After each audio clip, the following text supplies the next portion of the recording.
राष्ट्रीय आरोग्य अभियान योजनेअंतर्गत शेळगी येथील नागरी आरोग्य केंद्राच्या नूतन इमारतीच्या 2 मजली बांधकामाचे भूमिपूजन माजी पालकमंत्री आमदार विजयकुमार देशमुख यांच्या हस्ते करण्यात आले।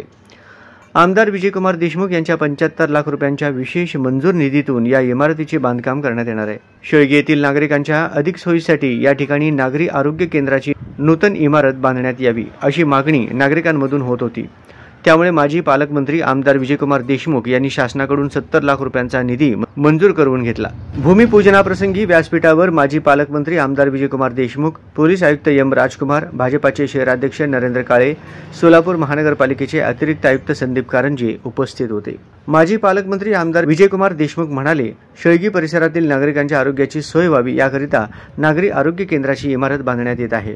तसेच येथील नागरिकांच्या सुरक्षिततेसाठी याच इमारतीत पोलीस चौकीसाठी महापालिकेने जागा उपलब्ध करून देण्याचा निर्णय घेतलाय। शेळगीतील रस्ते, ड्रेनेज, पिण्याच्या पाण्याची सोय आदी कामे बहुतांश ठिकाणी पूर्ण झालेली आहेत। आगामी काळात शेळगीत शाळा सुरू करण्याचाही मानस आहे।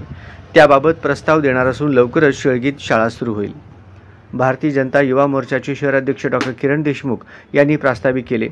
ज्ञानेश्वर कारभारी यांनी सूत्रसंचालन केले, तर आभार अतिश बोराडे यांनी मानले। या प्रसंगी आमदार विजयकुमार देशमुख, पोलीस आयुक्त एम राजकुमार, मनपा अतिरिक्त उपायुक्त संदीप कारंजे, भाजपा शहराध्यक्ष नरेंद्र काळे, मनपा शहर आरोग्य अधिकारी राखी माने, पोलीस उपायुक्त परिमंडळचे विजय कबाडे, पोलीस उपायुक्त अजित बोराडे, जोडभाई पोलीस ठाण्याचे वरिष्ठ पोलीस निरीक्षक सुहास चव्हाण, भाजपा महिला अध्यक्षा विजया वड्डेपल्ली, भाजयुमो अध्यक्ष डॉ. किरण देशमुख, डॉ. अतिश बोराडे, सिद्धेश्वर बोरगे आदी पदाधिकारी व कार्यकर्ते यांची उपस्थिती होती।